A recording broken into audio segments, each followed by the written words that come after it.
Hai, nama saya Syafarina Afifah dari 11 IPS 3. Di sini saya akan menjelaskan tentang ketahanan pangan nasional, penyediaan bahan industri, serta potensi energi baru dan terbarukan di Indonesia.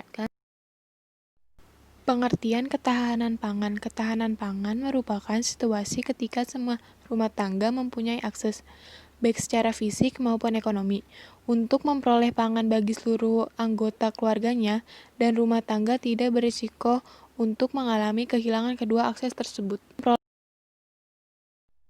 Komponen ketersediaan pangan, distribusi pangan, konsumsi pangan.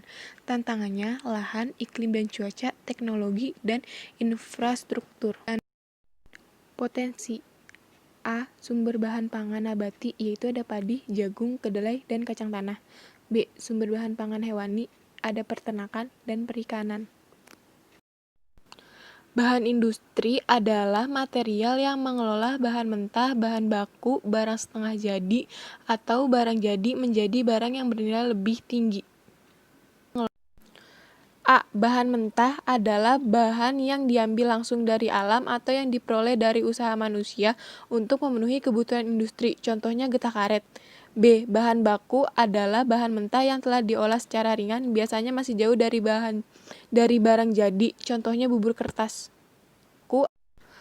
Barang setengah jadi adalah barang yang sudah mengalami proses industri lebih lanjut dan hampir mendekati barang jadi, contohnya kain satu tahap sebelum menjadi baju. D. Barang jadi adalah barang hasil industri yang sudah siap pakai untuk konsumsi akhir atau siap pakai sebagai alat produksi, contohnya pakaian seperti baju dan celana. Pengelolaan sumber daya dalam menyediakan bahan industri. Perusahaan industri dan perusahaan kawasan industri wajib memanfaatkan sumber daya alam secara efisien, ramah lingkungan, dan berkelanjutan. Pemanfaatan sumber daya alam dapat dilakukan melalui berikut. 1. Mengurangkan limbah. 2.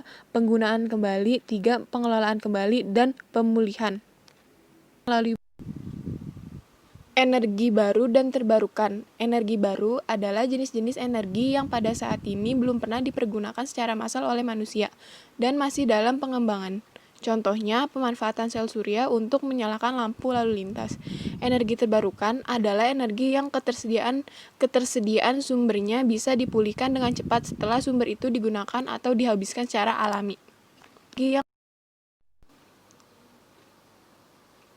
Contoh energi terbarukan. A. Tenaga panas bumi.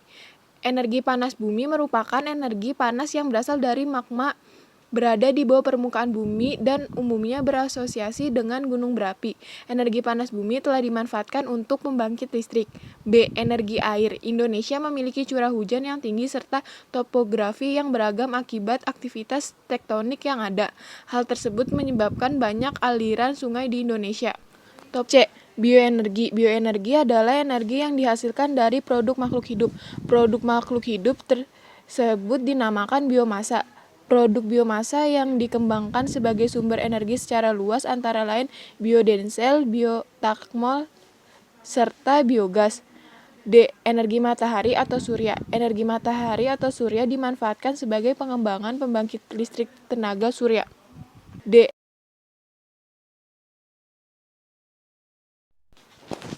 Perannya: A. Meningkatkan ketahanan energi.